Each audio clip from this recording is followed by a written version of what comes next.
Leo tarehe 26 Januari, dunia inaadhimisha siku ya kimataifa ya nishati safi. Maadhimisho haya yanatukumbusha umuhimu wa matumizi ya nishati safi katika kukabiliana na changamoto za mabadiliko ya tabia nchi, kulinda mazingira, kuboresha afya za wananchi na kuimarisha maendeleo endelevu ya kijamii na kiuchumi. Katika ulimwengu unaokabiliwa na athari kubwa ya mabadiliko ya tabia nchi, matumizi ya nishati safi ni nguzo muhimu katika kupunguza uzalishaji wa gesi joto. Tanzania kama nchi mwanachama wa Umoja wa Mataifa ipo mstari wa mbele katika kutekeleza ajenda ya nishati safi, ambapo tumejiwekea malengo mbalimbali ya nishati safi ikiwemo kufikia asilimia 75 ya umeme unaozalishwa kwa nishati jadidifu ifikapo mwaka 2030. Na asilimia 80 ya matumizi ya nishati safi ya kupikia ifikapo mwaka 2034. Na kwa sasa mtaona tangu kuingia madarakani Daktari Samia Suluhu Hassan tumetoka kwenye asilimia 6 ya matumizi ya nishati safi ya kupikia hadi kufikia asilimia 25.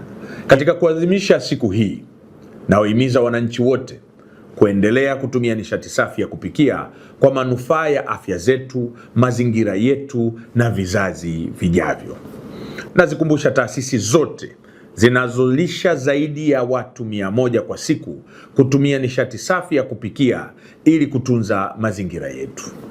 Aidha, niendelee kuwahimiza viongozi mbalimbali wa serikali ikiwemo wakuu wa mikoa na wakuu wa wilaya kuhamasisha matumizi ya nishati safi ya kupikia ili kuongeza matumizi ya nishati safi ya kupikia katika taasisi zilizo maeneo yetu.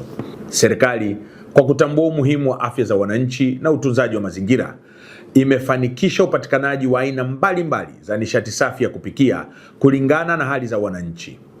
Katika utekelezaji huo, serikali imeendelea kusambaza majiko banifu katika wilaya zote 139 nchini, ambayo yanapatikana kwa ruzuku ya asilimia 80 hadi 85 ya bei halisi.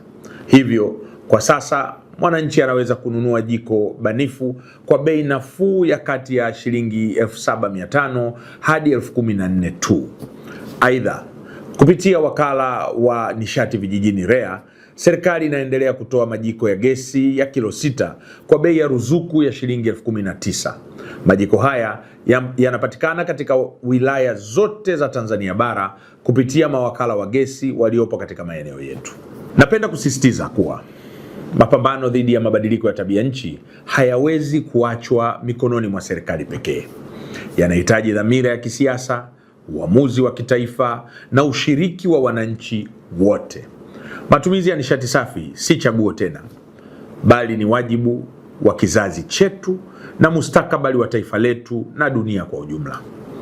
Nawahimiza wadau wote wa maendeleo, sekta binafsi, taasisi za kiraia na wananchi kwa ujumla kuendelea kushirikiana na serikali katika kufanikisha mageuzi ya nishati safi kwa maendeleo endelevu ya Tanzania.